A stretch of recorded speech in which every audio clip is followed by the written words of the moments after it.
How you guys doing? 666, eh? By sign at you. How you doing, posse?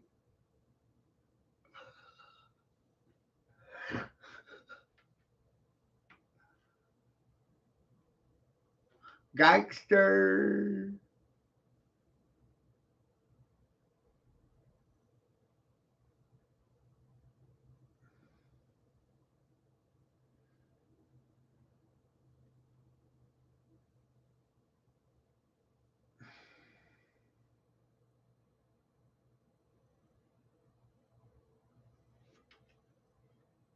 It's been 66 days since my son was taken from my possession.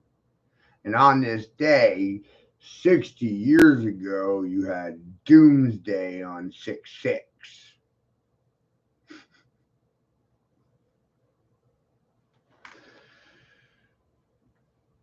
What in the actual fuck?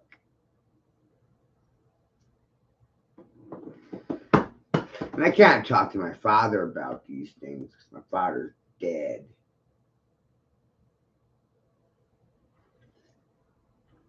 And my brother's a junkie.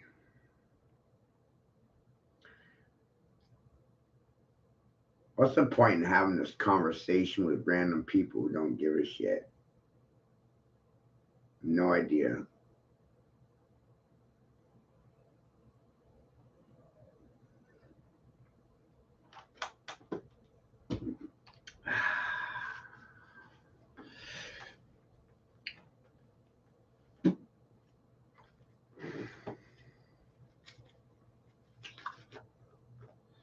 I wonder how long it will take to get a response to anything that I say. Where am I supposed to go with your silence? I don't know.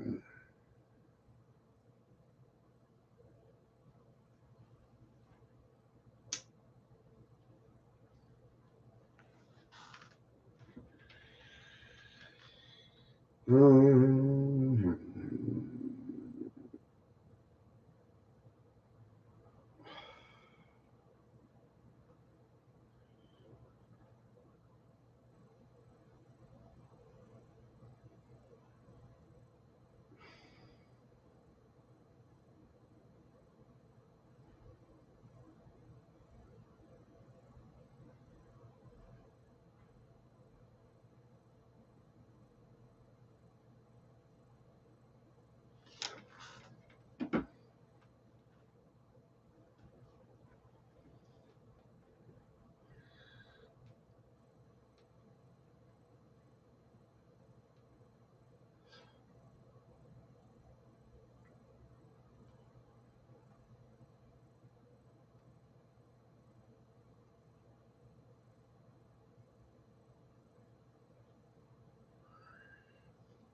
Oh yeah, and Bill Gates holds a patent for 0 60 60 60 0.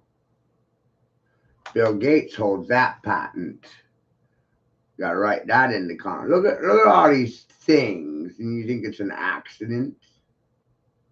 Santa Claus equals 666 in numerology.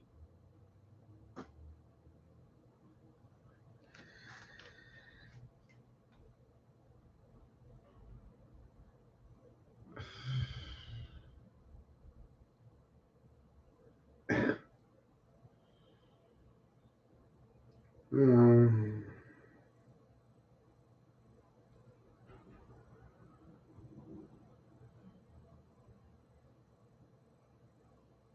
Isn't it wild?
60 years in the past, nobody alive that I know of was alive 60 years ago, and 60 years in the future, no one alive listening to me.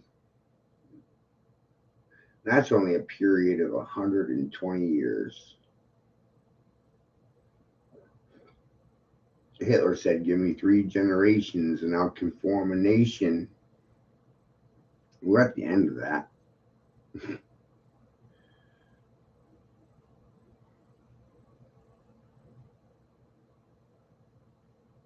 Man.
Amazing.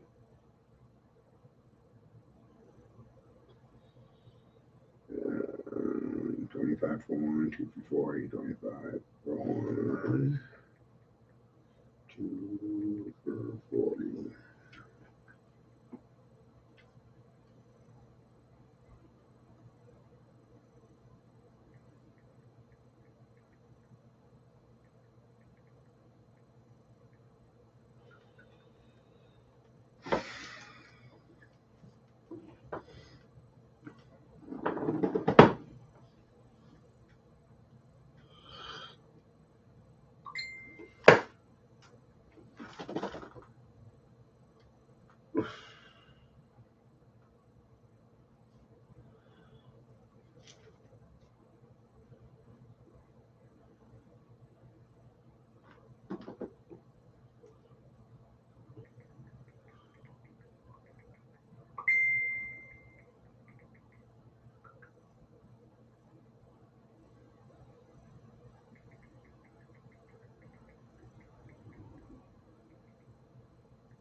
Do, do, do. Do, do, do. Do, do, do.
Mhm.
Do, do, do, do.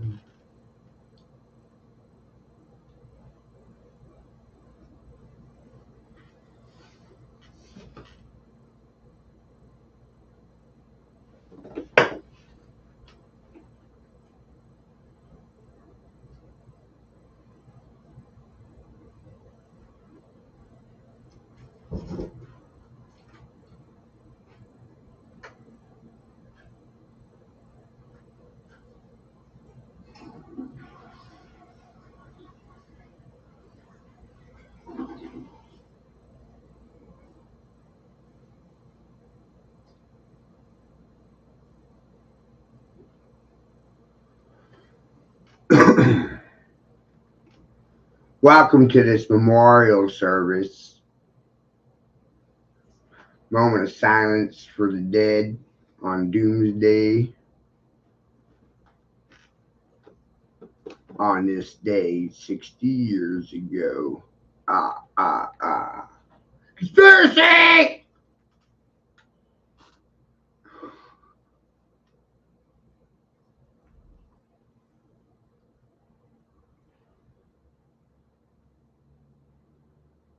Draco was taken from me 66 days ago. What are the fucking odds? Seemed like it's longer. I thought it was closer to 80. It's only 2 weeks difference. But seriously, from March 28th to today, that's 66 fucking days. Holy shit. 66. 60 years ago is Doomsday. Today's date, 6, 6. On the 6th year, 24 is 246.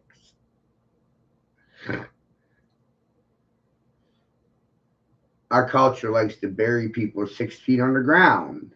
The Washington Monument is 666 feet off the ground. 6 protons, 6 neutrons, 6 electrons, 60 milliseconds, 60 seconds, 60 minutes. Why are we fearful for 666? I don't understand. You know?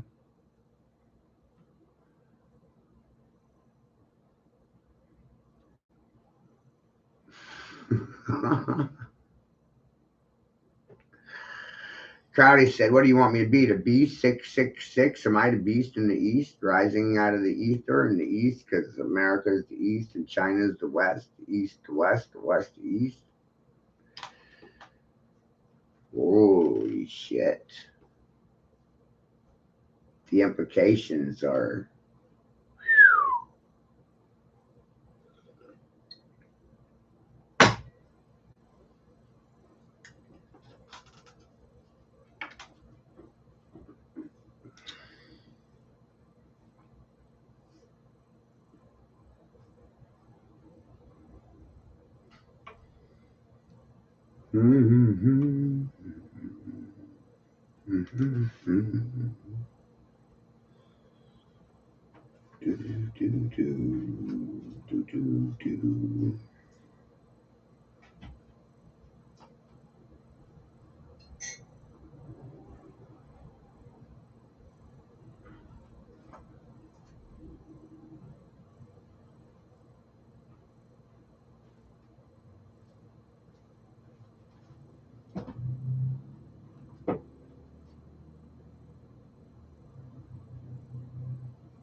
Are you streaming Yeah. there? Oh.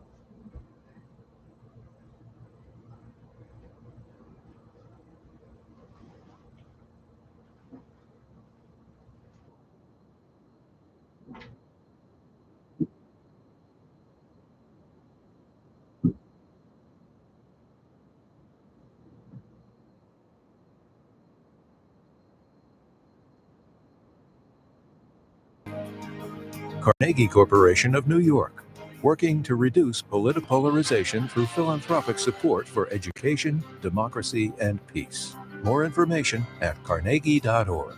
And with the ongoing support of these individuals and institutions.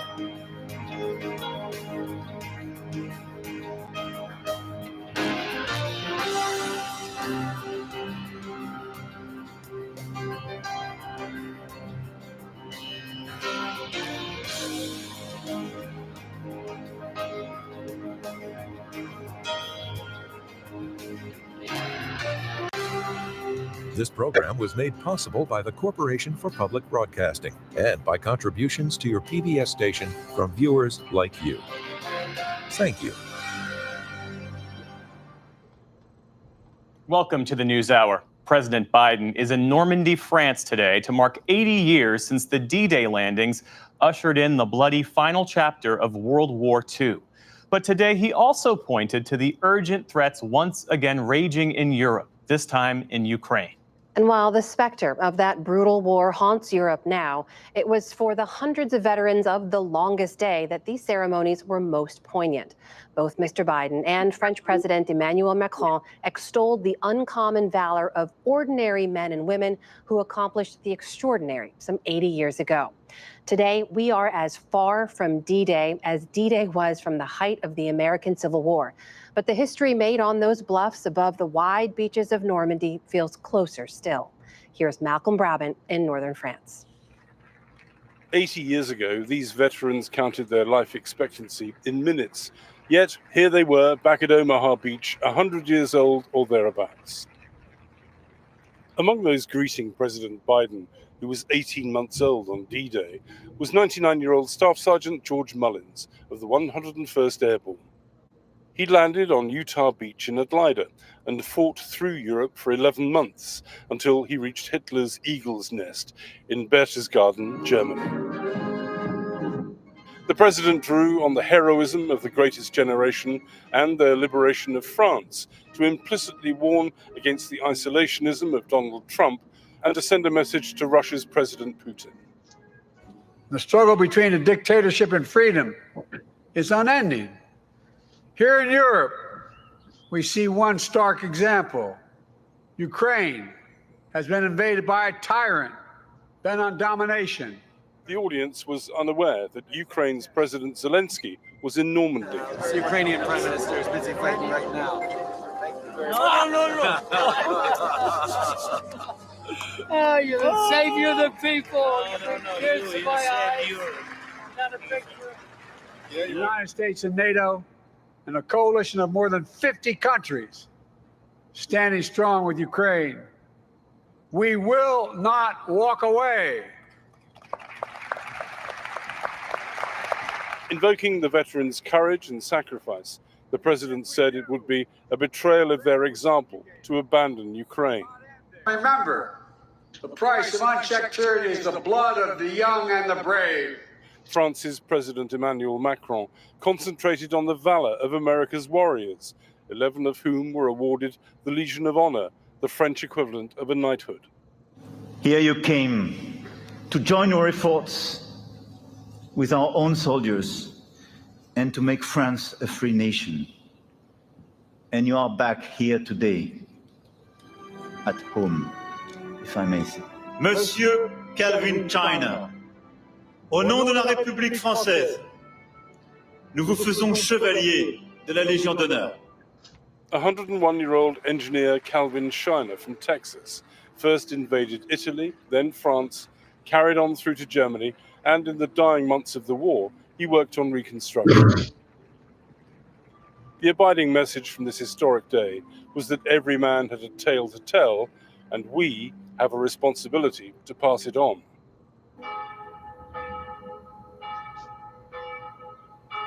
This cemetery possesses a story of valor kept secret for decades. Here lies Sergeant Eugene Fuller, who tried to neutralize a German howitzer, shelling Allied-held beaches. He hid close by and radioed the gun's position to American planes. Their bombs fell short and Fuller was killed a week after he displayed true gallantry during the landings and beyond. As you can see from the gravestone, Eugene Fuller was not the sergeant's real name. He took an alias or a nom de guerre to protect himself, just in case he was captured by the Nazis and tortured. His real name was Eugen von Kägerer-Stein, and the cross on the grave might lead you to believe that he was a Christian. Scores of Jews who'd escaped from Hitler's Third Reich and fought into a fearsome commando unit by Captain Brian Hilton Jones, a tough mountaineer. Earlier this week in North Wales, Hilton Jones' daughter, Nerys Pipkin, unveiled a plaque commemorating ex-troop. They were selected out of over 350 applicants for their intelligence, their knowledge, the fluency of German, and their absolute hatred of Hitler. For men like my father, the motivation was that this was a personal war. Ex-trooper Peter Masters revealed his comrades' exploits in a book called Striking Back. His daughter is Kim Masters, editor-at-large of The Hollywood Reporter. My father wanted nothing more than to fight Germans, and D-Day was the big one. 80 years ago, on D-Day, inspired by the lone piper Bill Millins, whose legendary courage was commemorated today, ex-trooper Peter Masters waded ashore. He had a bicycle on his back and was ordered to pedal several miles through hostile territory to Pegasus Bridge, a key Allied objective taken earlier by British paratroopers. My father had the hero story, and it was really important to him to send the message that Jews didn't go, as he would put it, like lambs to the slaughter, that they fought back. This group of men in the British Army undertook very hazardous duty. They had a battle to win. I mean, they were fighting not only for the world, but for themselves. Balcombe in southern England is where Fuller lived with his wife and young son before D-Day. Villagers are constantly reminded of the horrors of war. Their community hall contains unique frescoes depicting the trenches of World War I. In Remembrance Corner of the parish church, Sergeant Eugene Fuller's true identity can be found. Until now, his story wasn't common knowledge. But finally, this coming Sunday, the congregation will learn that Eugen von Kägerer-Stein fought back. Today's anniversary has been the emotional highlight for thousands of World War II enthusiasts who've flooded the battlefields with their vintage vehicles and uniforms. But Brent Mullins, who heads the Museum of the American GI in College Station, Texas, is troubled by what he perceives as saber-rattling over Ukraine. It's as if the politicians haven't learned a thing about diplomacy and brinksmanship. And I'm afraid, just like in all the previous wars, that the United States is going to be drug into it.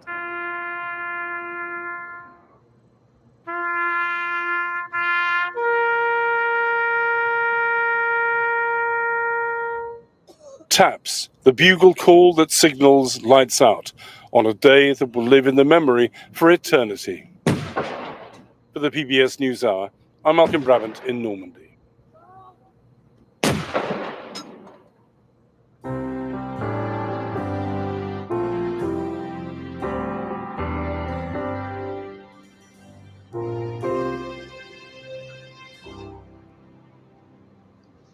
In the day's other headlines, communities across several states are surveying the damage from severe storms and tornadoes that swept through late Wednesday.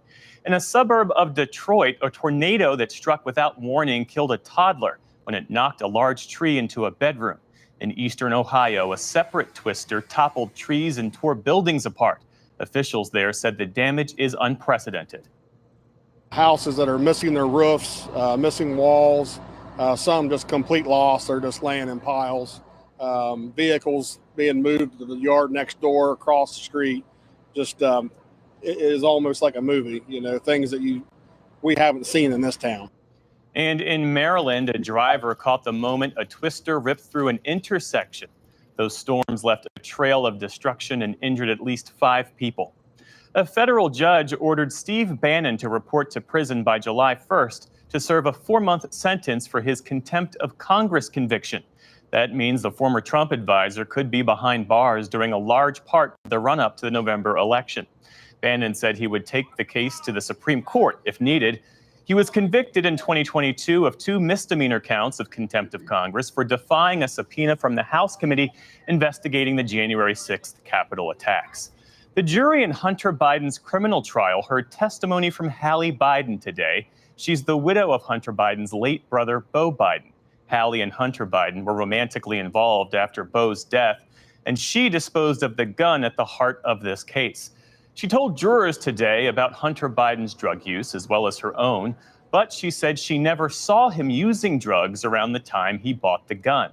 Hunter Biden has pleaded not guilty to 3 felony charges accusing him of failing to disclose drug use when purchasing the weapon back in 2018. Meantime, President Biden said in an interview with ABC News that he would not pardon his son if he's convicted. Ukrainian drones struck an oil refinery and fuel depot overnight just inside the Russian border.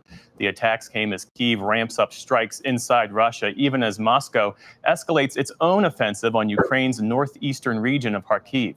President Biden, in that same interview with ABC News, also said Ukraine's use of U.S. weapons would remain limited to defending Kharkiv, and he made it clear that Russia's capital is off limits.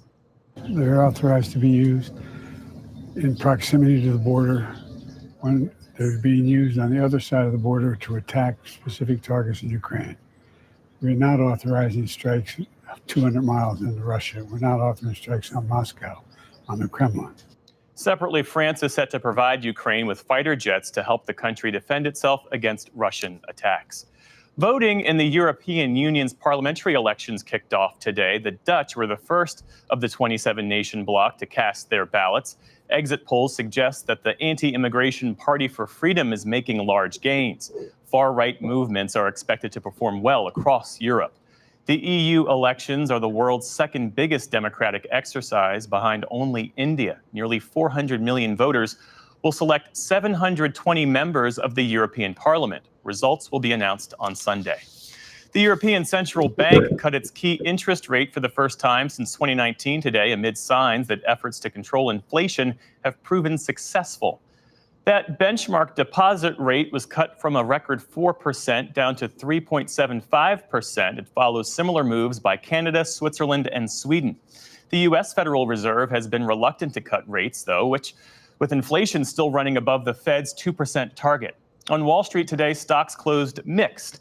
The Dow Jones Industrial Average rose nearly 79 points to close at 38,886. The Nasdaq fell nearly 15 points, and the S&P 500 ended virtually flat.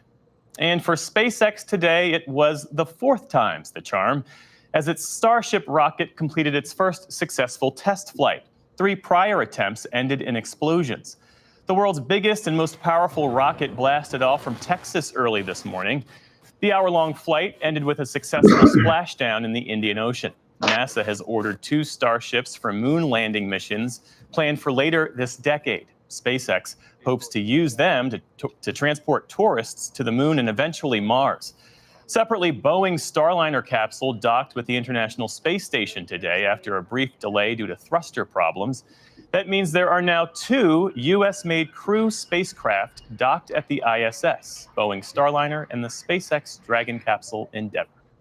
Still to come on the NewsHour, the neighbor at the heart of Justice Alito's flag controversy accuses him of lying about what happened. The author of a new book discusses his chronicling the Allied invasion of Normandy through oral history. And a public artist captures time and place in his sculptures.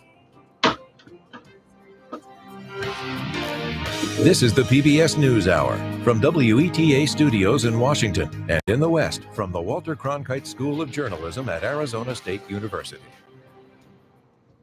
Today, Israeli missiles struck a UN school building where displaced Palestinians had been sheltering since the October 7th attack.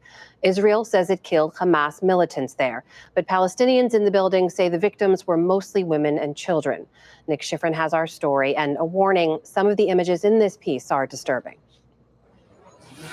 The classroom that became a shelter is now shattered. 2 Israeli munitions hit their target, a room designed for the displaced, where they slept and where many have lived for months. Outside the local hospital, a mother's grief. Priyal Zedan lost her 17-year-old son, Mahmoud. There's nothing here but people, just people trying to live. Why are you doing this to us? Mahmoud's sister, Seham, is inconsolable. Why would they bomb the school? Why would they bomb any school?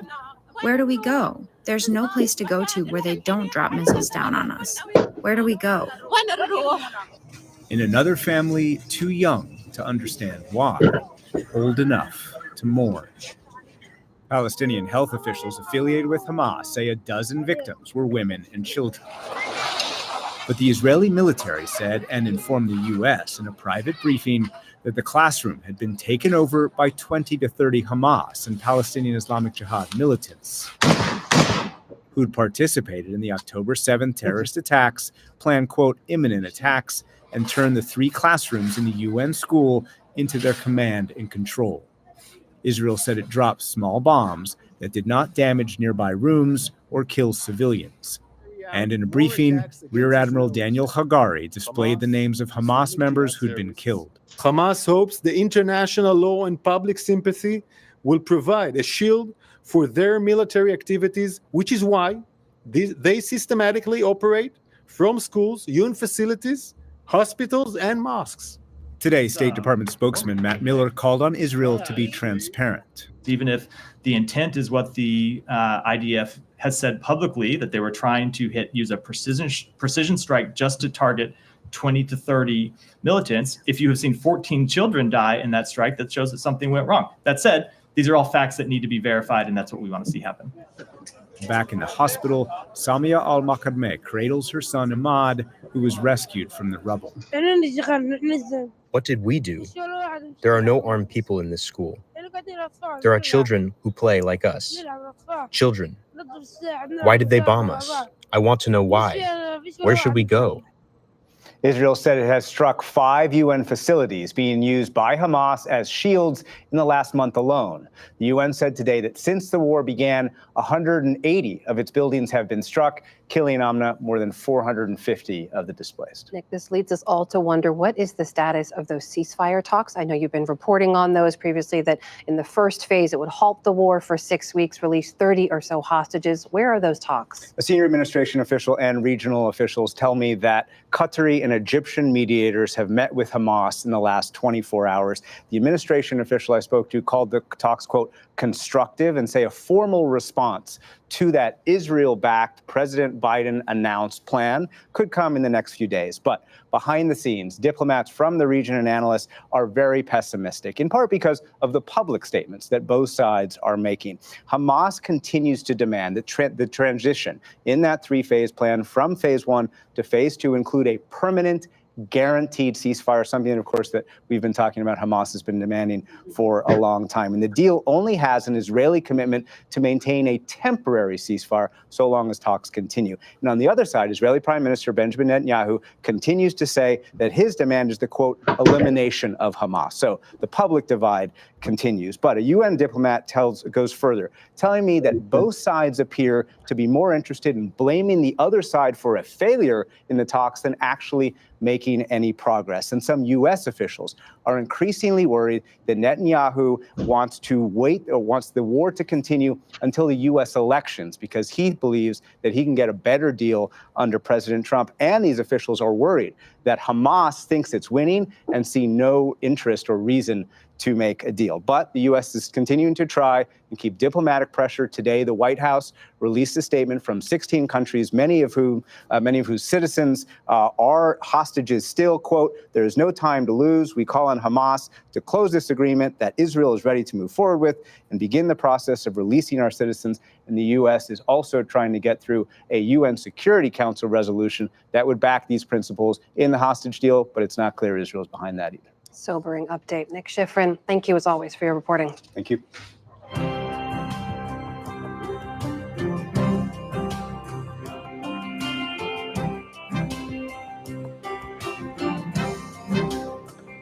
For months, former President Donald Trump and his allies have claimed without evidence that the Biden administration has weaponized the Department of Justice to pursue prosecutions against him for purely political reasons. But as Laura Barron Lopez explains, the presumptive Republican nominee has also suggested that a second Trump term could see an escalation of those prosecutions. Amna, Donald Trump first called for his political enemies to be locked up during his 2016 campaign. Now he's forecasting plans to enact such threats if he returns to the White House. Last night, Fox News host Sean Hannity asked Mr. Trump to respond to criticism that he would seek retribution against his opponents. It has to stop, because otherwise we're not going to have a country.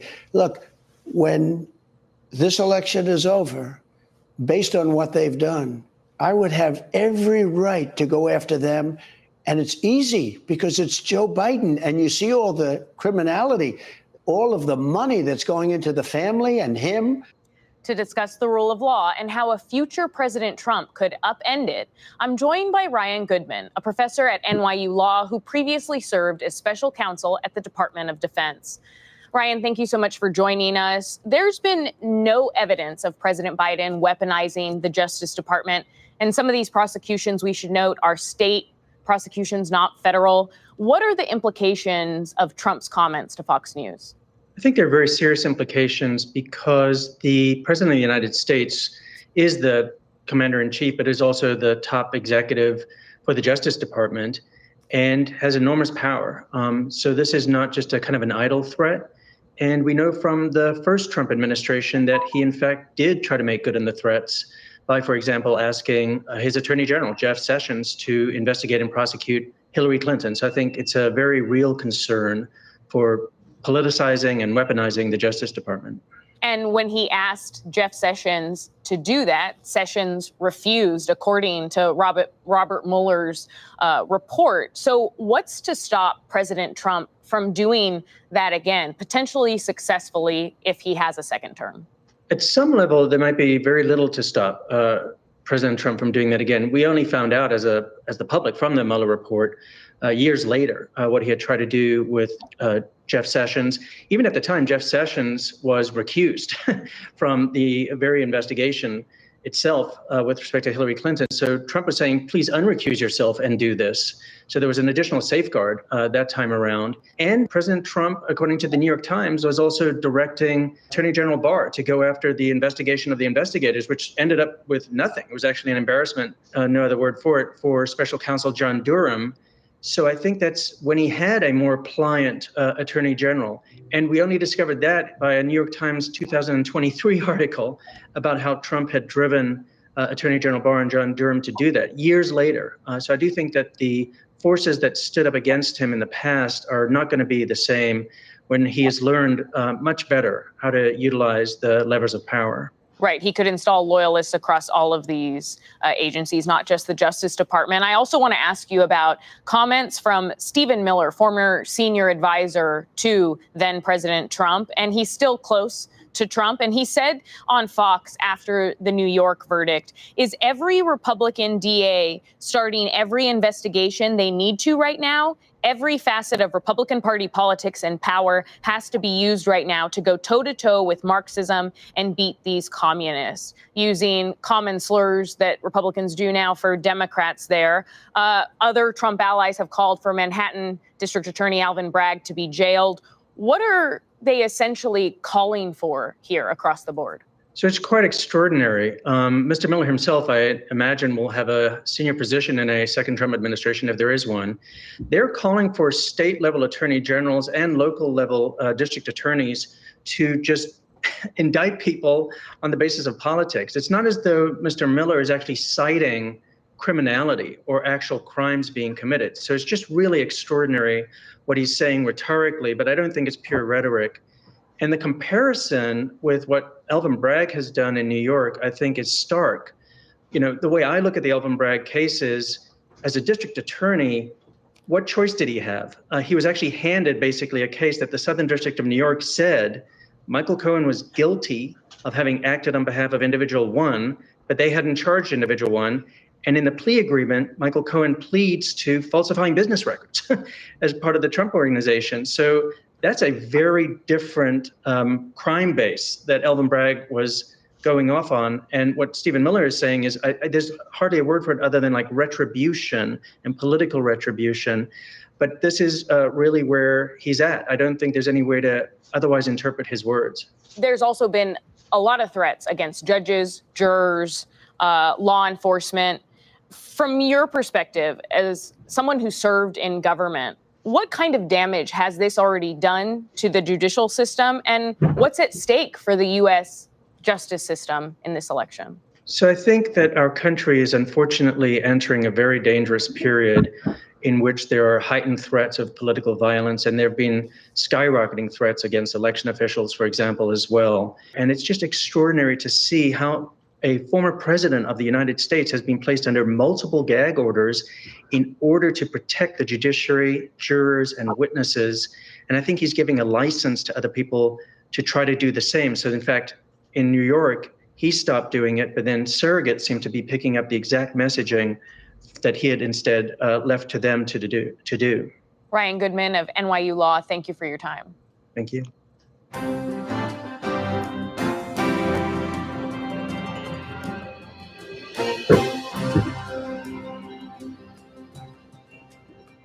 A former neighbor of Supreme Court Justice Samuel Alito said that, in her words, at worst, he's just outright lying about his account of a neighborhood dispute that led to hoisting an upside-down American flag at his Virginia home. The inverted flag is associated with the effort to overturn President Biden's 2020 election win. Justice Alito has been in the spotlight over flying controversial flags at his homes, as first revealed by reporting from the New York Times. Our Lisa Desjardins joins us now. So, Lisa, what's new here in this account? Some important details about the timeline are new, but I also want to talk about why this matters, of course. Justice Alito is currently sitting on two cases about January 6th, one about former President Trump's involvement in January 6th. These cases, of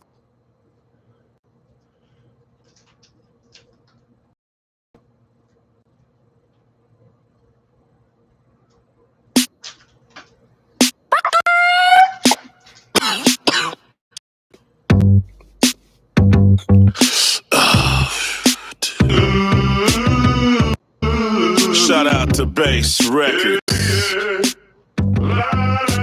Hey, yo, Hunter. Roll up another one of them congressional blunts, brother. He was gonna get his laptop fixed, but Hunter got high. He wasn't gonna show all them dick pics, but Hunter got high. He should have let Hillary bleach his whole hard drive. Yeah, hey, Hunter got high. Hunter got high. Hunter got high.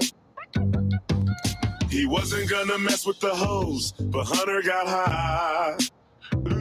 He was gonna take them all out on the boat, but Hunter got high. He's the smartest man Joe ever knew in his life. Yeah, hey, till Hunter got high. Hunter got high. Hunter got high. La, da, da, da, da. He was gonna go visit his dad, but Hunter got high.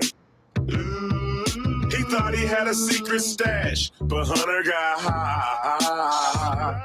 The White House got shut down. We all know why. Yeah, hey, Hunter got high. Hunter got high. Hunter got high. He never could pack worth a fuck. Hunter got high. Now he gets a $500,000 and up. Damn, that's high. That's high to him. That's higher than me. Biden never used to start with BUI. Yeah, hey, till Hunter got high. Hunter got high. Hunter got high. Ukraine wasn't part of the plan till Hunter got high. China wasn't that big of a fan till Hunter got high. He wasn't gonna split it all with the old big guy. Yeah, hey, till Hunter got high. Till Hunter got high. Hunter got high.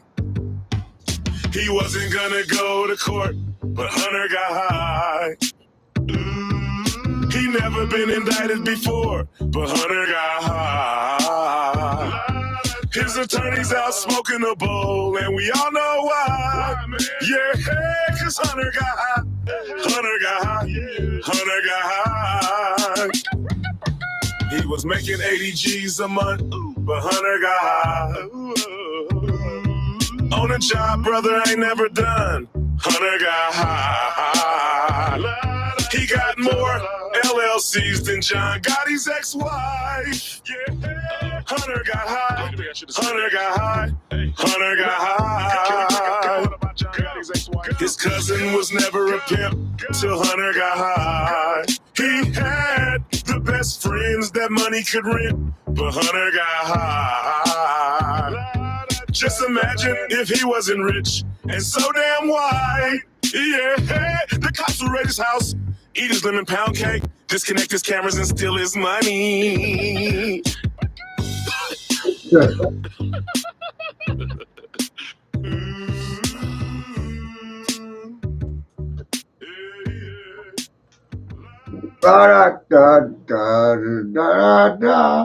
How you guys doing? Wasn't that some goddamn funny shit? Right? That was funny! Give it up for the crackhead Joe Biden and his son Hunter! Yay! Woo!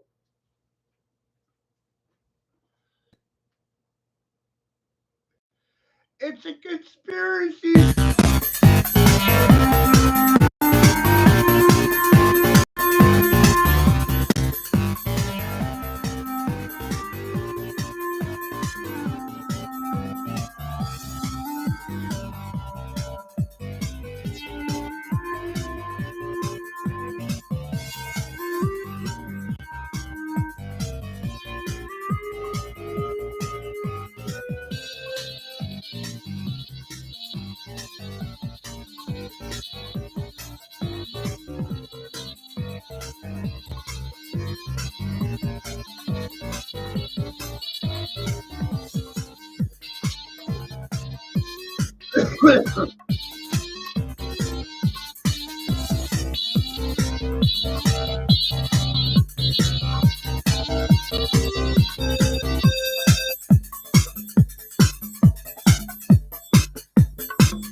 If you have a piece of crack cocaine, no bigger than this quarter that I'm holding in my hand, $0.25 of $1.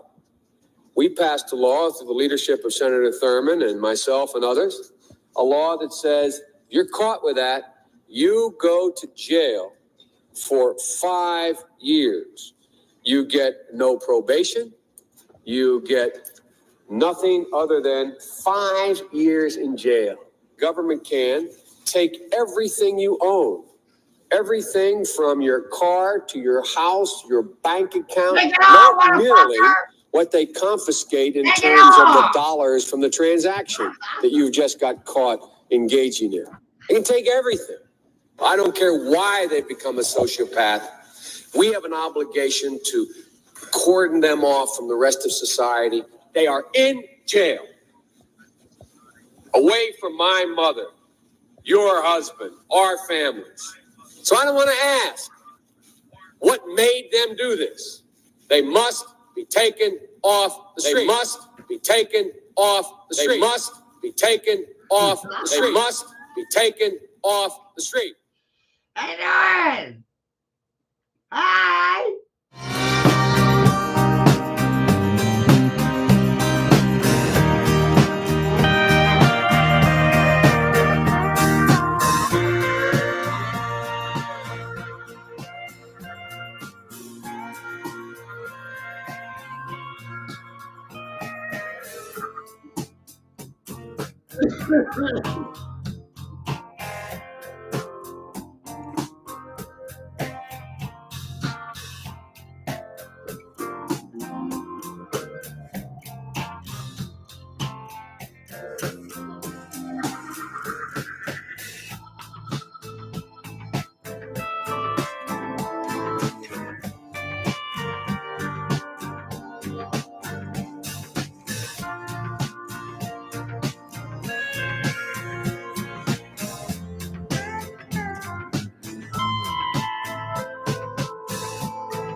Give me a buck, need the Gucci stuff. Gucci limit, you ain't good enough. All your niggas say that you lost without me. All my bitches feel like I died County. Fucking with you feel like jail, nigga. I can't even exhale, nigga.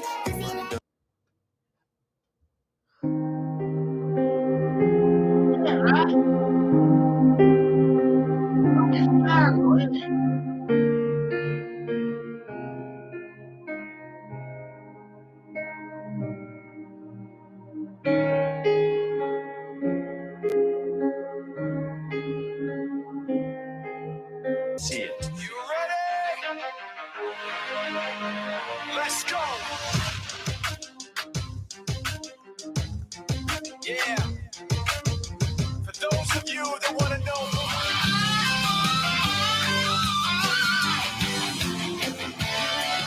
I'm a cowboy.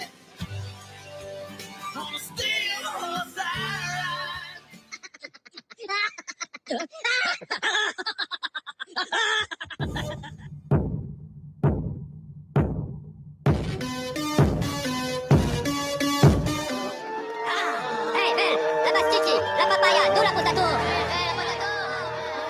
I count money, I count money, I count money.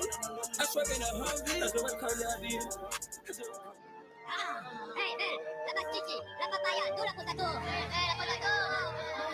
I count money, I count money, I count money. I swear in a Humvee. Or I could be yellow, I could be blue, or I could be purple, I could be green or pink or black or white. I could be every color you like. I could be red, or I could be yellow, I could be blue, or I could be purple.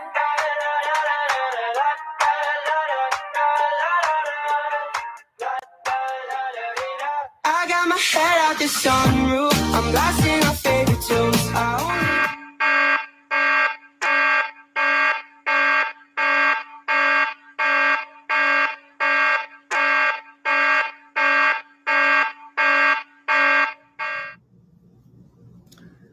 So,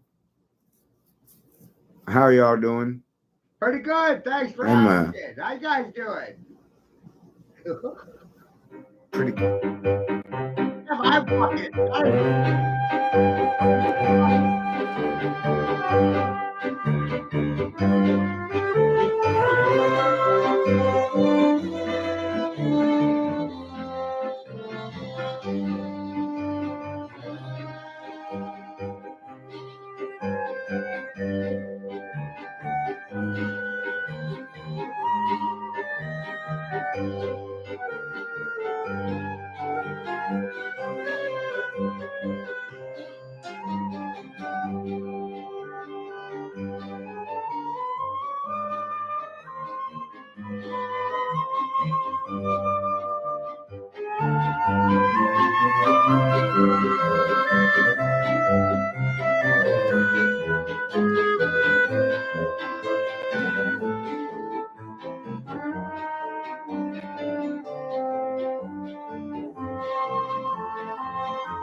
Next place for the production assistant.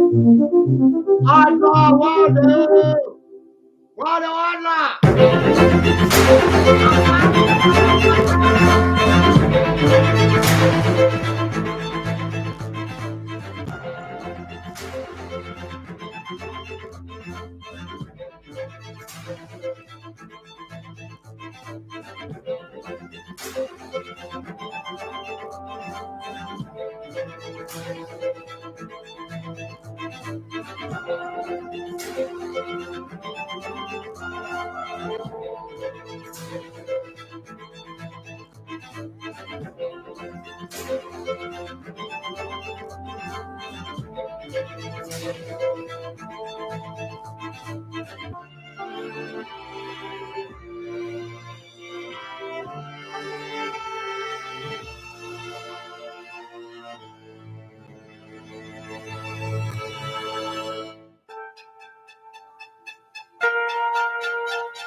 the Earth. That's the Earth. That's the moon? Yes. And the eagle? Yes. Yeah.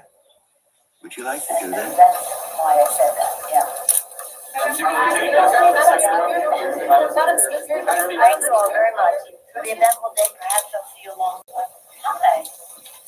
Thumbs up. Madam Speaker, I have a question about the government funding. Madam Speaker, I have to mention about your meeting with the president of Angola. Hey, do I get a fucking Society, prize or they are what? in jail, Huh? away from my mother, your husband, our families. So I don't want to ask, what made them do this? They must be taken off the street. They are in jail, away from my mother, your husband, our families. So I don't want to ask, what made them do this? They must be taken off the street. Ask, what made them do this? They must be taken off the street. Ask, what made them do this? Really? Really? Yes. Let's gaslight them. What did make them do this? Free lunch money?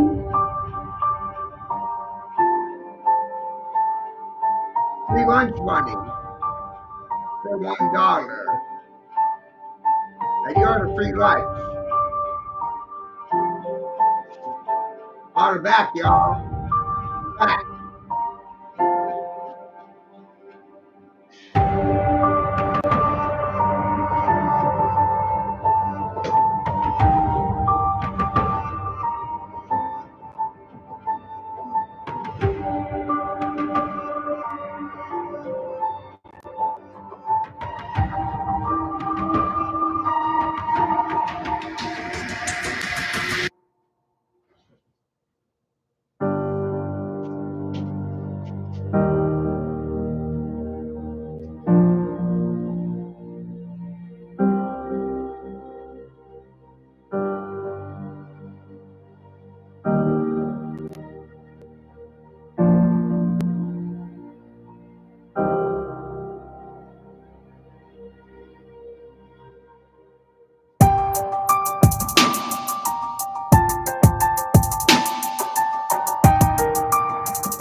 Go, Peanut!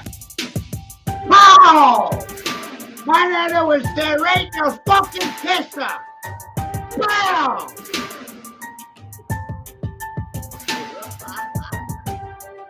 My nana!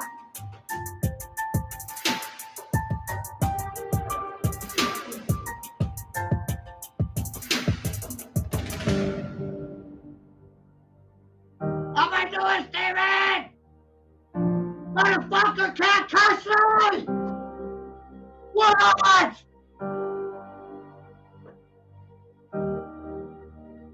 Go!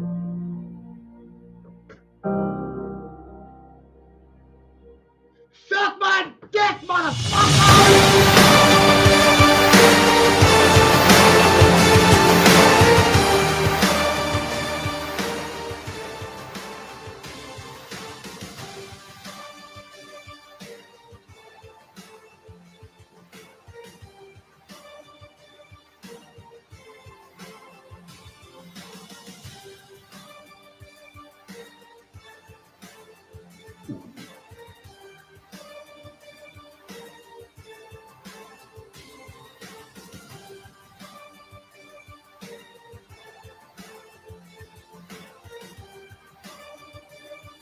Go and break this motherfucker!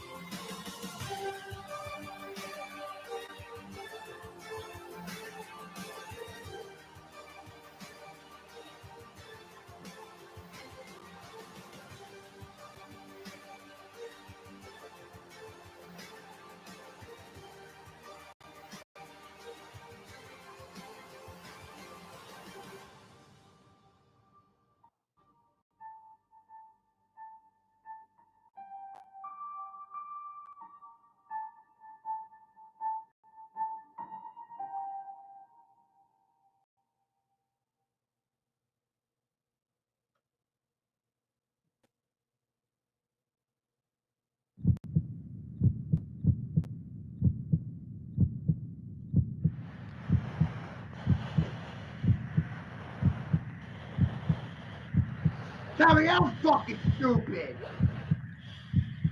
Say something.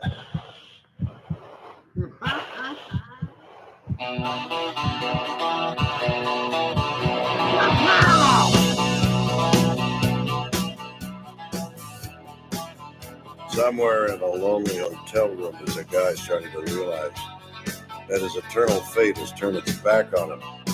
And it's 2 a.m. It's 2 a.m. The fear is gone. I'm sitting here, waiting. The gun's still warm. Maybe my connection is tired of taking chances. Yeah, there's a storm on the loose, sirens in my head. I'm wrapped up in silence, all circuits are dead. I cannot decode, my whole life spins into a frenzy. Help, I'm stepping into the twilight zone.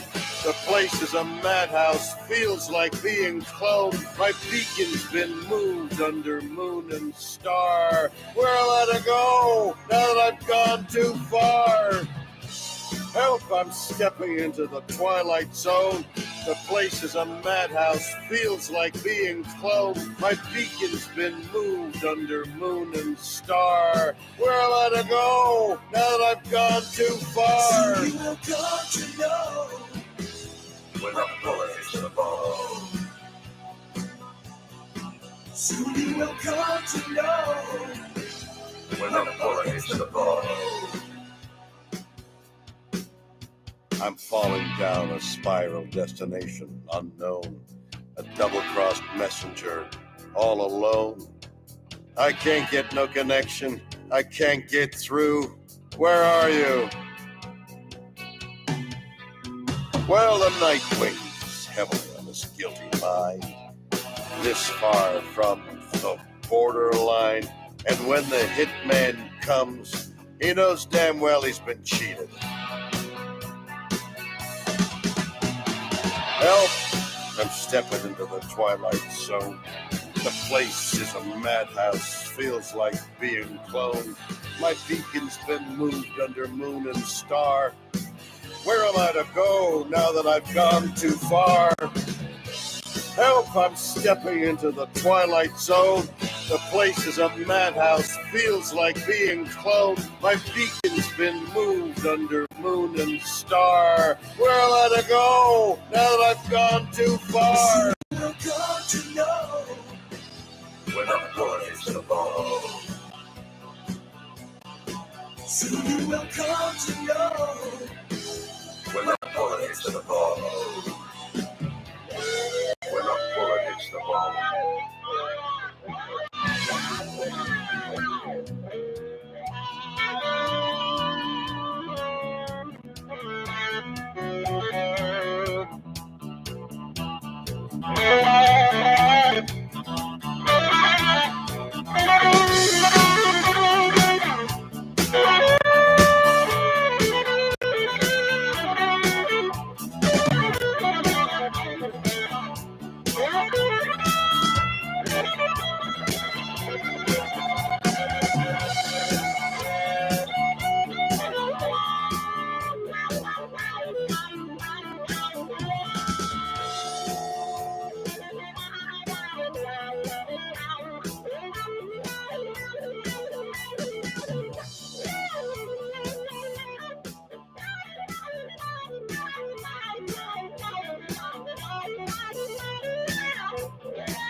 Help!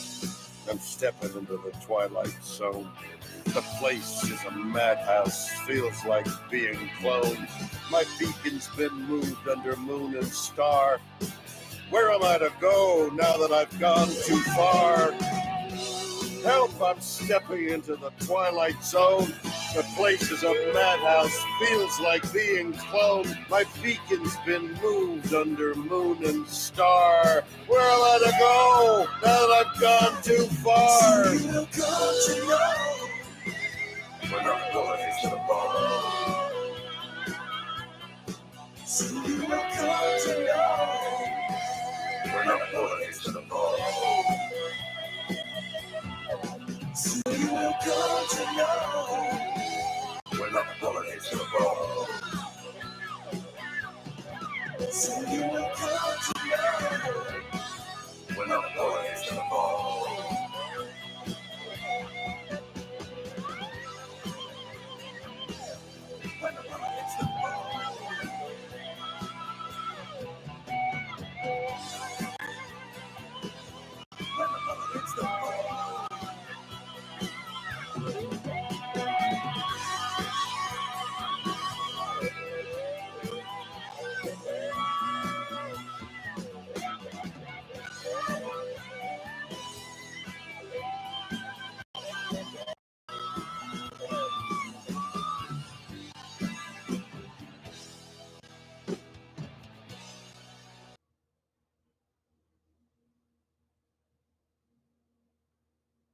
Pretty good, right?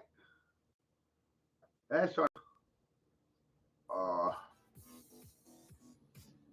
I say.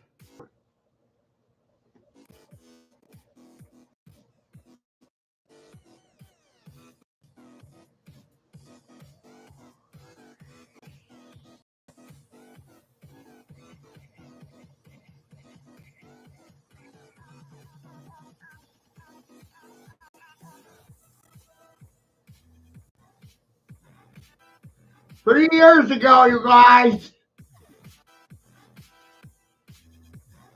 How you doing?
Crazy person!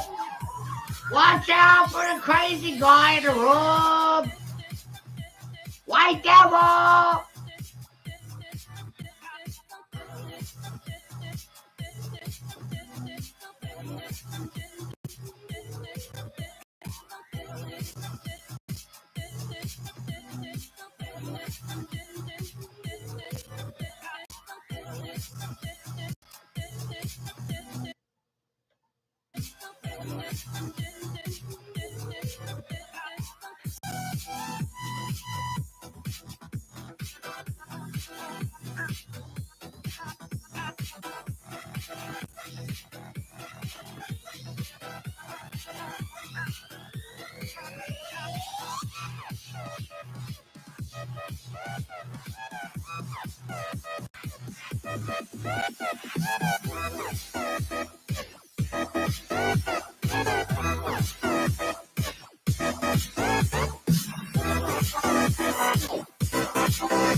Excuse me, on the left over here, we have individuals who are religious fundamentalist religious fanatics.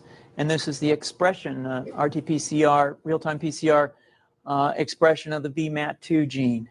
Over here, we have individuals. So let me complete. So over here, we have individuals who are not particularly fundamentalist, not particularly religious, and you can see there's a much reduced expression of this particular gene, the VMAT2 gene. Another evidence that supports our hypothesis for the development of this approach. What you see here is by spreading this virus, we're going to eliminate individuals from donning on a bomb vest and going into a market and blowing up the market. So our hypothesis is that these are fanatical people, that they have overexpression of the VMAT2 gene, and that by vaccinating them against this, we'll eliminate this behavior. So we have some very, very remarkable data in this next slide. Here we have two brain scans. These are fMRIs. These are two different individuals with different levels of expression of VMAT2. On top is an individual who's a religious fanatic, an individual, and we've repeated this numerous times, that has high levels of VMAT2. Now, this individual down here who had low levels of the VMAT2 gene, this individual would self-describe as not particularly religious. In each case, these individuals were read a religious text. This individual lit up the right middle frontal gyrus, shown here, and that's a part of the brain that's associated with theory of mind. It's a part of the brain that has to do with intents and beliefs and desires. In marked contrast, here's an individual who would not particularly self-describe as religious, and when they're read a religious text, what you see is that this part of the brain called the anterior insula lights up. This is a part of the brain that's associated with disgust or displeasure on hearing something. So you're suggesting I take a CT scan with me when I'm evaluating people to determine whether I put a bullet in their head? So the data that I'm presenting here supports the concept that we're proposing, and I think that we would not propose to do CT scans or fMRIs on individuals out in the hinterlands of Afghanistan. The virus would immunize against this VMAT2 gene, and that would have the effect that you see here, which is it's essentially to turn a fanatic into a normal person. And we think that will have major effects in the Middle East. How would you suggest that this is going to be dispersed? Aerosol? Well, so the present plan and the tests that we've done so far have used respiratory viruses such as flu or rhinoviruses, and we believe that that's a satisfactory way to get the exposure of the largest part of the population. Most of us, of course, have been exposed to both of those viruses, and we're quite confident that this will be a very successful approach. This is fascinating. What's the name of this proposal? Yeah, so the name of this project is FunVax, which is the vaccine for religious fundamentalism. And you have a proposal already? The proposal has just been submitted, and I think that the data that I have shown you today would support the development of this project, and we think it has great promise.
Talk about fucking lag.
You know, autistic people get bored typically after 5 or 10 minutes.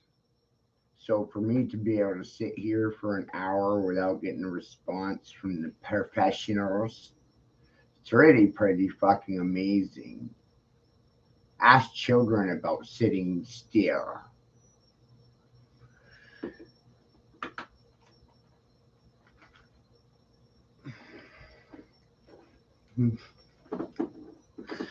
Hardest thing to do.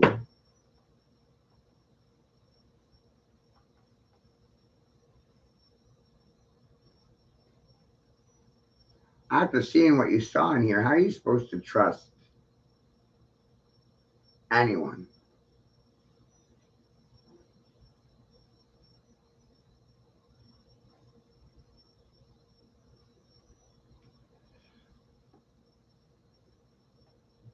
Believe is such an ugly word. I don't like it. I try not to use it at all.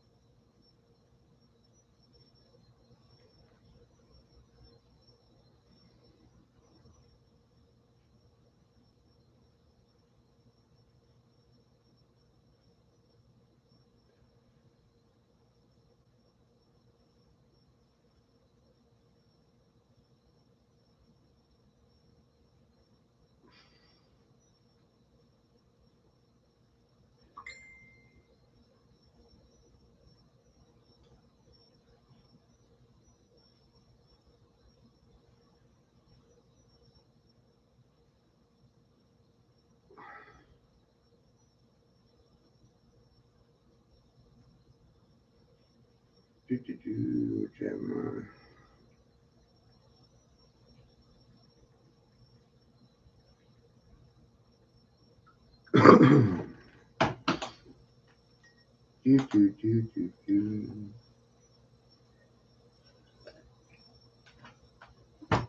See, this is why I don't really talk to many people.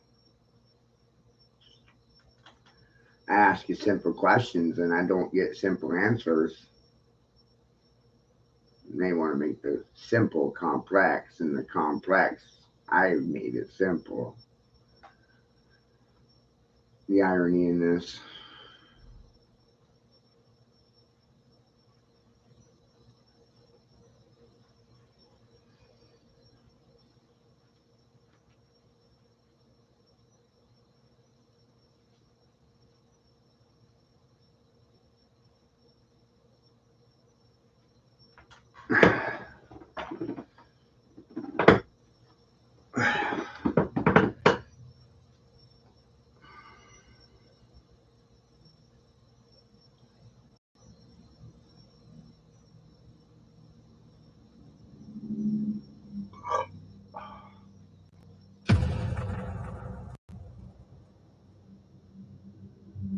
$6,666 and 666, like 66, 660 and 60 are solar numbers and are connected with the circle and its six-fold geometry. In Islamic numerology, 66 is the numerical equivalent of Allah. In Judaism, the six-pointed star or hexagram is the seal of Solomon. It appears in every branch of Freemasonry. The associated 666 gains its infamy in the West as the number of misused power and authority mentioned in the Book of Revelation, but more traditionally, 666 represents the solar principle. It is also a number of Christ. The sun, 666, shining from above, is the power that gives order to the chaos of earth. It is the masculine principle in action. Only if this power is misused will it lead to abuse. It was this unbalanced manifestation of 666 that the author of Revelation identified with the Antichrist or the beast. It is for this reason that 666 has come to be identified with concepts of the satanic, or extreme negativity, but this was emphatically not its original meaning. The most common carbon isotope, carbon-12, the basis of all known life on Earth, consists of 6 protons, 6 neutrons and 6 electrons. The 3 angles of an equilateral triangle, 6 of which make up a hexagon, are each of 60 degrees. reflecting the solar number 666. In the Old Testament, the weight of gold that King Solomon received yearly at the temple was 666 talents. Gold is related to the sun in alchemical and Kabbalistic thought, and the name Solomon is a combination of the three ancient names for the sun. Sol is Latin for sun, is Hindi for sun, On is Egyptian for sun. Also, the vowel O is symmetrically placed throughout the word 3 times. Note that, apart from looking like the sun, O is the 15th letter of the English alphabet. O, O, O to 15, 15, 15. 1 plus 5 equals 6. 1 plus 5 equals 6. 1 plus 5 equals 6, equals 666, the number of the sun. The number 666 is the number of the sun square, and it has 12 factors, just as the sun has 12 signs of the zodiac, and as Solomon is the king of the 12 tribes of Israel. Solomon, by way of Greek gematria, equates to the number 1260. The number 1260 was an ancient Jewish calculation used to measure solar years consisting of only 360 natural days. A time is a cycle of 360 degrees, times is 2 cycles or 720 degrees, and a half time is 180 degrees. Adding these together we get 1260 degrees.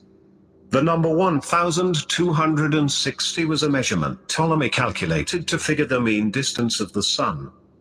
Nonagon, a figure having 9 sides and angles of which its interior angles total up to the sum of 1260 degrees.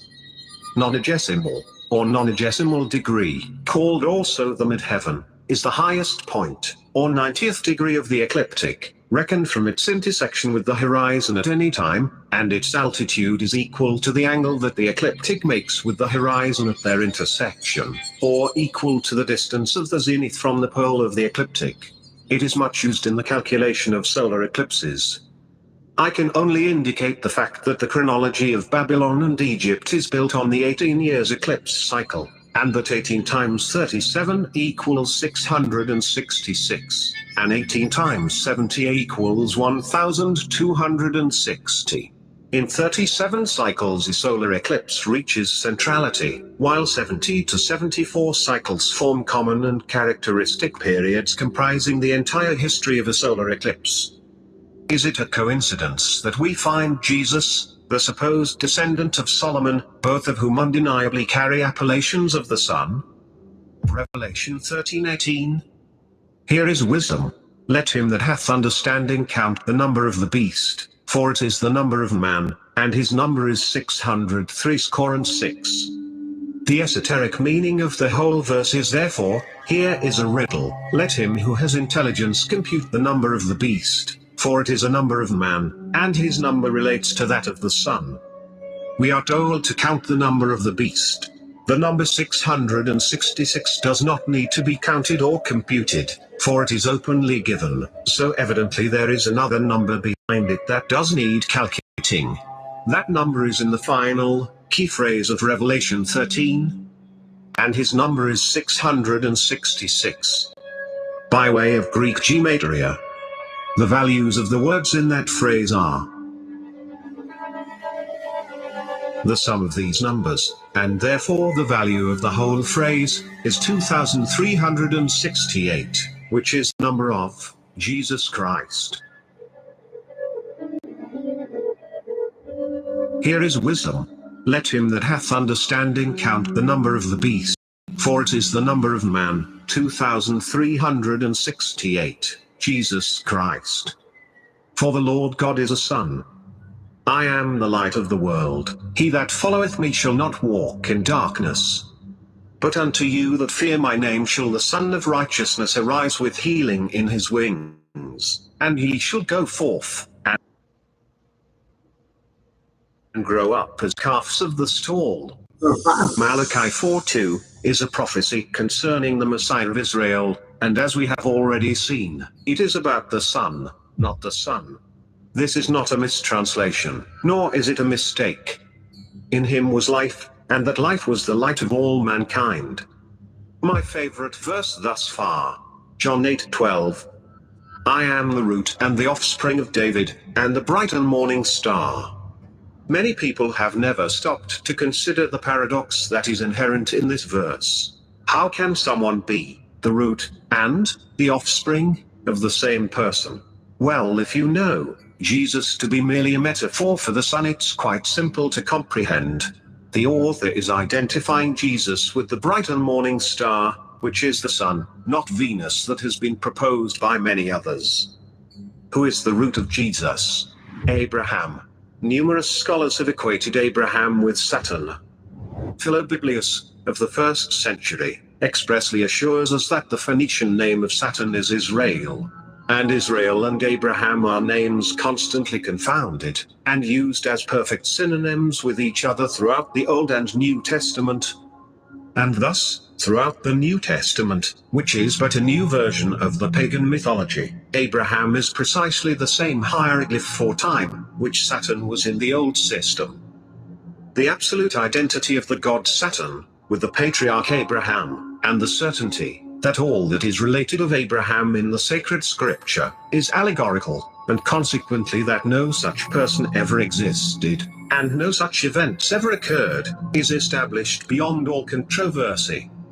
The patriarch Abraham was and is nothing else but a star, even the planet Saturn, and the patriarch David, likely hereafter to be proved to be no more than a star, and that the word patriarch should primarily and originally have reference only to a star or combination of stars. Their very name itself, of children of Israel, was derived to them from the Phoenicians, on the showing of their own historian Josephus, Israel being the Phoenician name of the planet Saturn, of the same signification as the Chaldean word Abraham, and identically synonymous with the star of their god, Remphan. A word more respecting Abraham. The planet Saturn was the Israel of the Chaldees, and it was personified both by them and the Phoenicians under the name of Abraham, which signifies the father of a people, figuratively, the stars of heaven, which are called his seeds forever. Saturn was the son of Terah, the earth. Abraham was the son of Terah. Saturn married his own sister Rhea, a star. Abraham married his own sister Sarai or Sarah, which signifies a star. Sirius, the ever beautiful and young. Saturn had many sons, but only one whom he loved and protected as an only son. Abraham had many sons, though he is said to have had an only son named Isaac, whom he loved.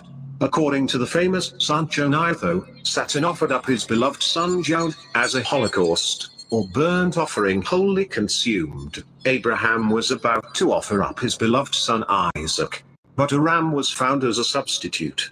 The planet Saturn was called Israel by the Phoenicians and Chaldees. The patriarch Abraham is synonymous with the name Israel throughout the Bible. The author makes Jesus say of himself, I am the true vine, and my father is the husbandman. Hold up, Jesus, I thought your father was a carpenter. I think we all know who the husbandman is, that father of agriculture. Thus we have seen Abraham, another universal father, whose name, compounded of the Hebrew and Syriac words, Ab and Ram,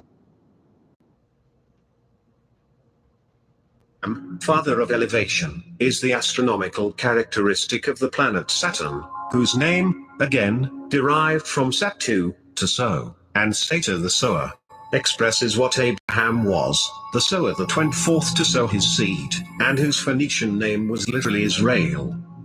Abraham, the father of the faithful, was a husband. Pagans also gave unto Saturn the glory of having taught men the way to cultivate vineyards and the earth, and the use of the sickle.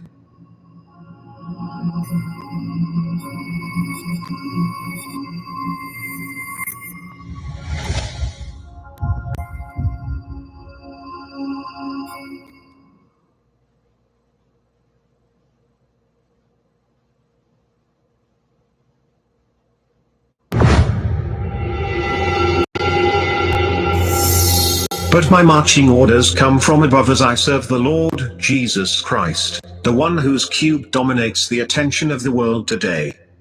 Saturn, time, the cube. The cube. Imprisoned in the cube or square or box.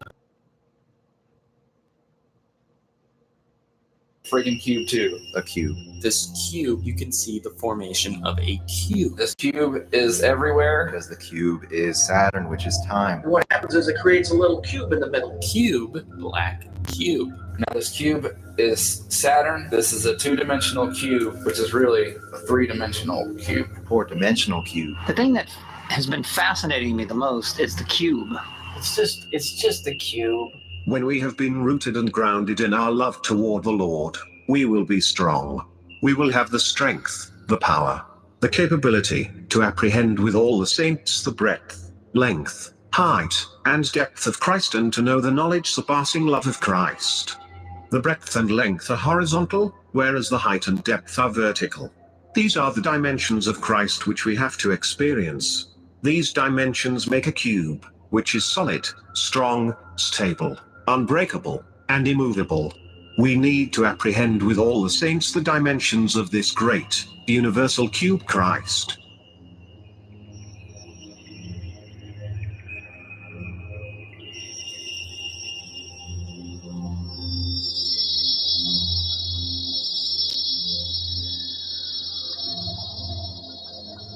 And surely this is what Hebrew Paul has in mind when he speaks of the breadth and length and depth and height of the love of Christ.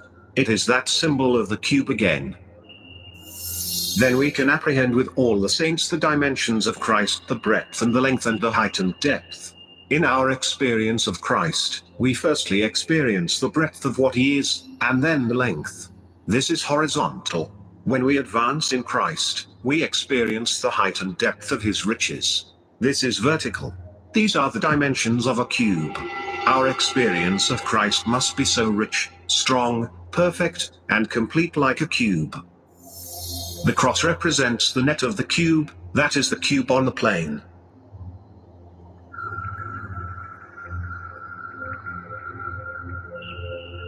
The cube of 4 can be called the cube of truth.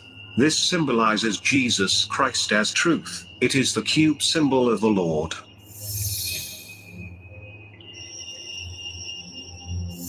God is everywhere present, all at once, all the time. God is not a person. God is the absolute of absolutes. God is a cube. Every cube contains a Merkaba star where the vertices of the cube are the vertices of the star.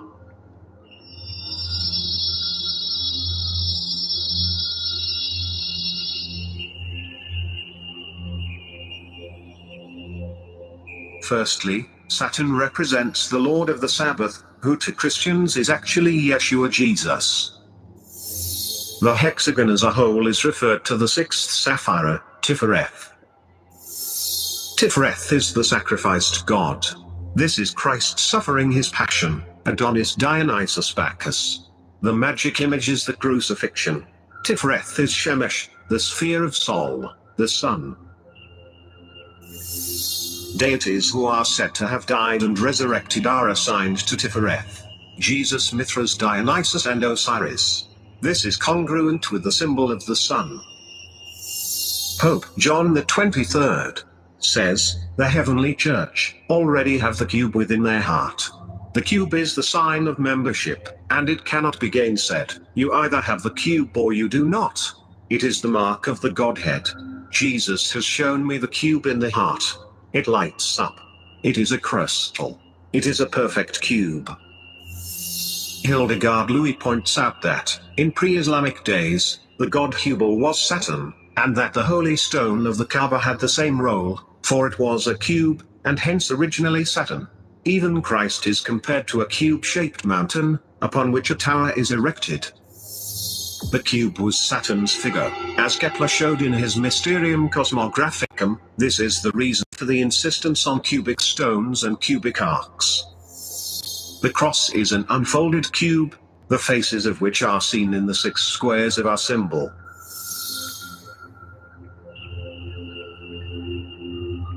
I've seen Christians demonstrate an unfolding cube to mystically represent Christ freeing mankind from this 3D world, although their charlatan renderings seem most convincing. It is flat out Christian hokum and spiritual fraud based off no real source or science.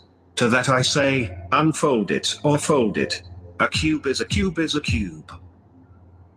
Supposedly, when Christ said consummatum est and gave up his ghost, his body was taken down from the cross, which is said mystically to have closed up its limbs, reassuming the form of the cube.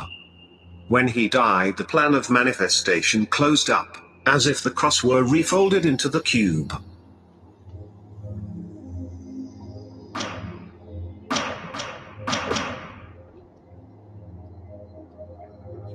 The Christian cross is a 3D cube unfolded into a 1D image, and indeed the astrological sign of Saturn is essentially a cross.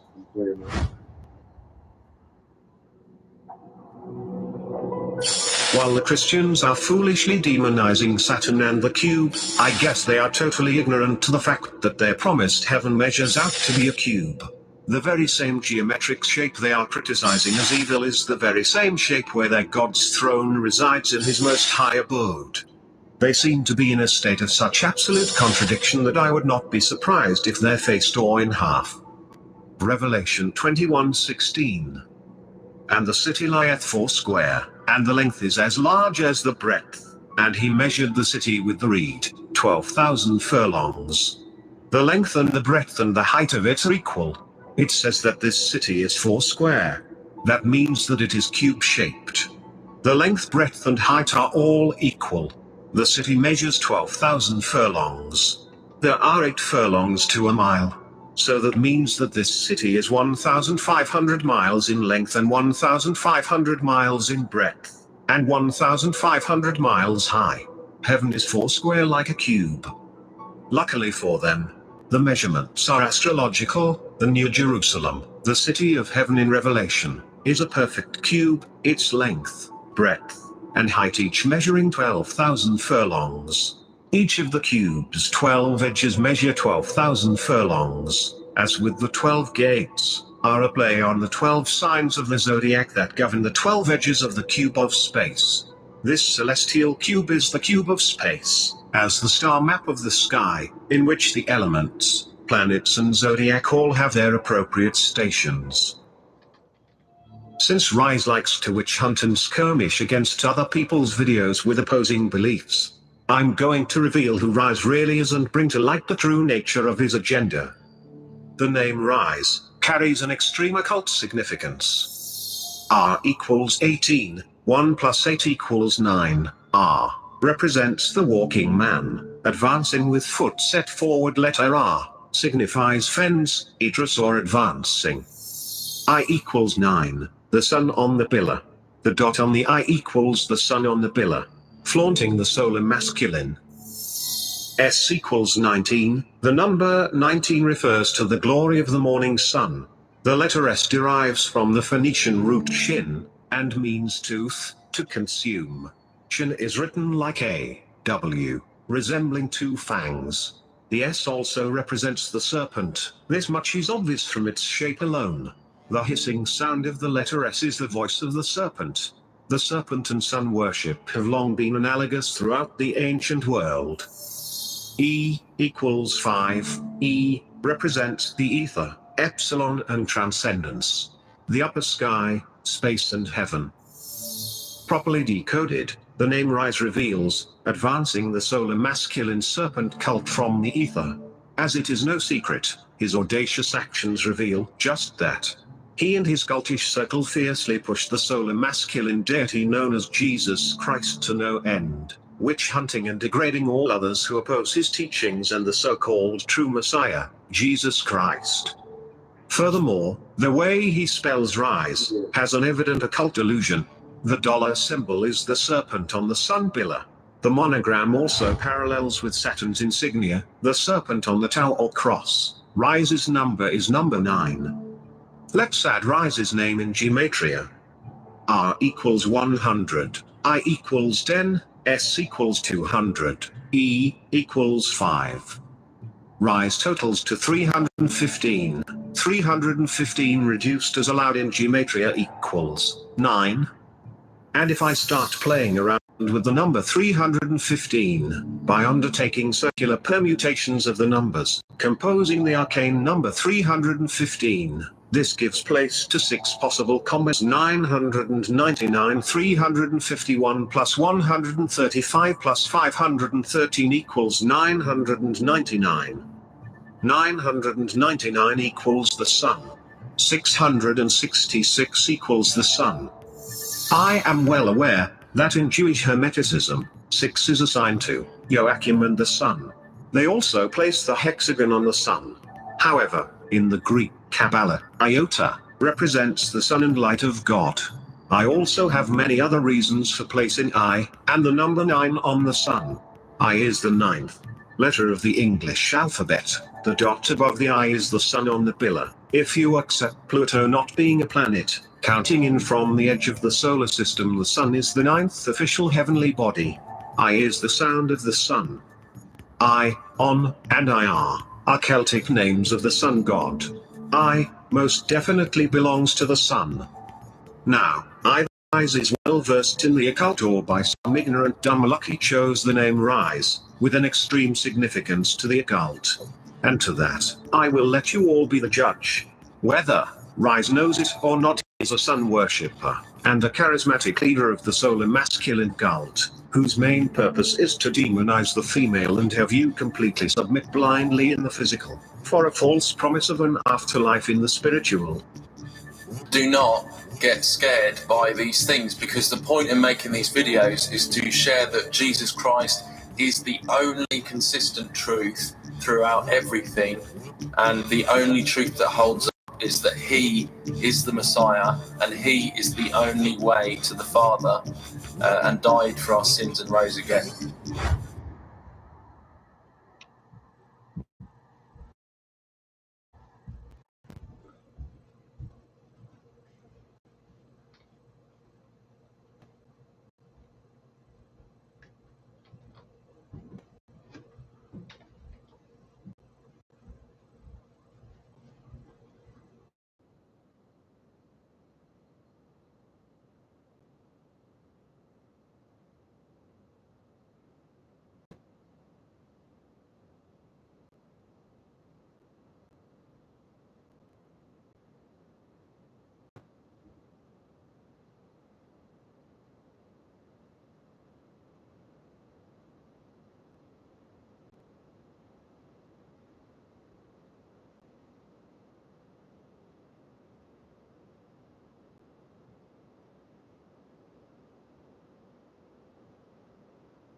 How am I doing, you guys? Right? How am I doing?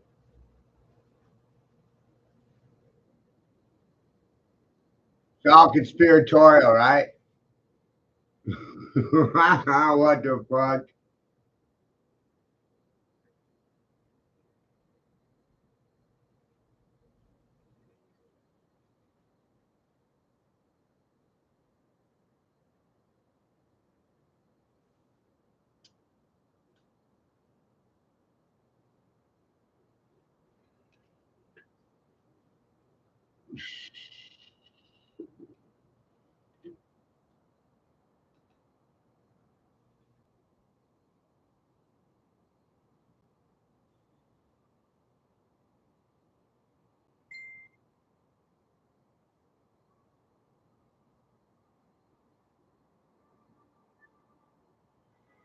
Then I traded a Wii U for an electric game set. For your $15 game set. You just need to use the killers.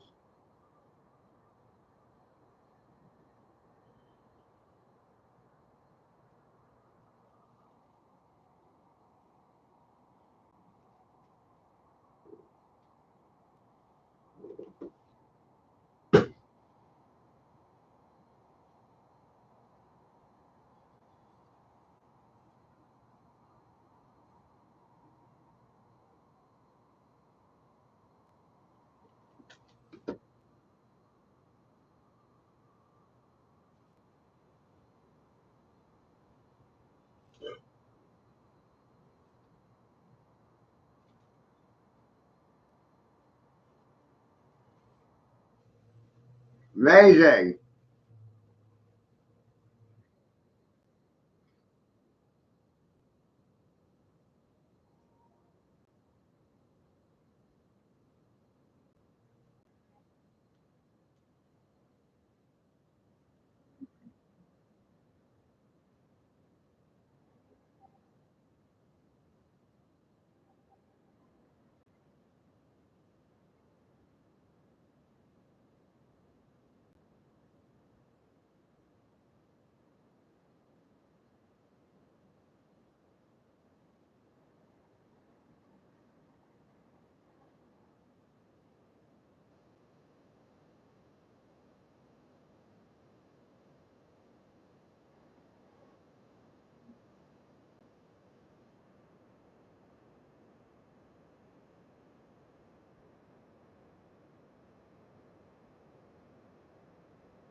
And I did that one like a month ago.